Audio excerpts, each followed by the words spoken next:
کافی عرصہ پہلے کی بات ہے، ایک شخص نے مجھ سے بیان کیا تھا، کہتا ہے یار میں ایک عجیب مصیبت میں پڑا ہوں۔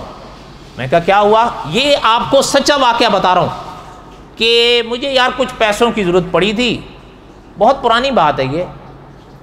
تو کہتا ہے میں نے ایک شخص سے ادھار مانگا، اس نے مجھے رقم بھی بتائی تھی، اب یاد نہیں کہ کتنا مانگا، لیکن یاد کچھ شک کے ساتھ آ رہا ہے، تھی رقم کچھ ہزار۔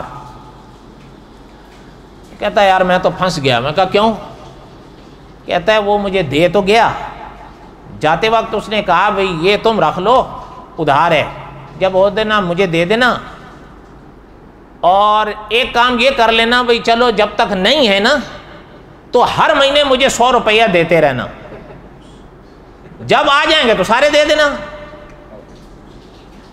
اور اگر تمہارے پاس نہ آئے تو جب تک نہیں آتے تو 100 روپیہ منتھلی دے دینا، تمہیں کوئی بوجھ بھی نہیں لگے گا، تم اپنا کام بھی چلا دینا۔ کہتا اس وقت تو مجھے یہ بڑی آسانی لگی، لیکن مجھے جہاں تک یاد آ رہا وہ کہہ رہا تھا مجھ سے کہ کئی سال ہو گئے ہیں یار، وہ 3 کا 3 ایسے ہی پڑا ہے، میں پتہ نہیں کتنے 100 دے چکا ہوں۔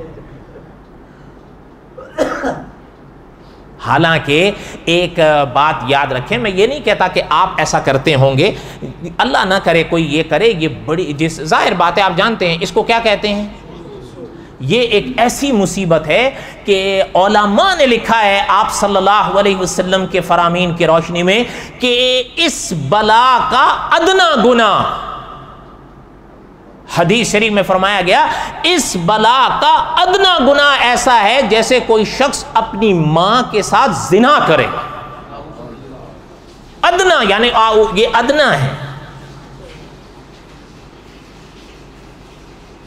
اور اچھا ایک چیز ہے، صاحب قصص الانبیاء نے لکھا ہے، پتہ نہیں آپ اتفاق کریں اختلاف کریں، انہوں نے لکھا ہے کہ بنیا ہوتا تھا نا، وہ سود کھاتا تھا پیسوں میں، اس زمانے میں پیسے ہوتے تھے نا، 1 پیسہ 2 پیسے، انہوں نے لکھا ہے کہ وہ سود کھاتا تھا پیسوں میں۔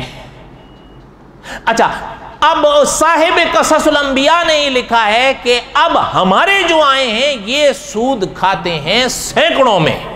اب دیکھیں، اب ایک انسان آپ صلی اللہ علیہ وسلم پر ایمان بھی رکھے اور پھر آپ صلی اللہ علیہ وسلم کا یہ فرمان بھی اس کے سامنے ہو، پھر کھائے ہماری تو سمجھ میں نہیں آتا۔ اچھا پھر کچھ لوگ اب اس دور میں آئے، انہوں نے کوئی الگ الگ کروٹیں لی ہیں کہ جی یہ تجارت ہے، یہ ہے۔ اچھا کچھ نے کہا کہ جی وہ جو اس زمانے میں تھا وہ حرام تھا، ہمارے والے زمانے میں حرمت والا مسئلہ نہیں رہا۔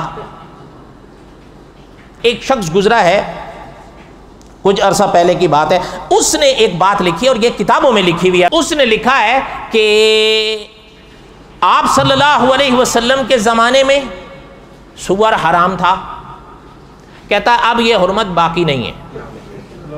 پتہ ہے کہتا کیا ہے، کیوں؟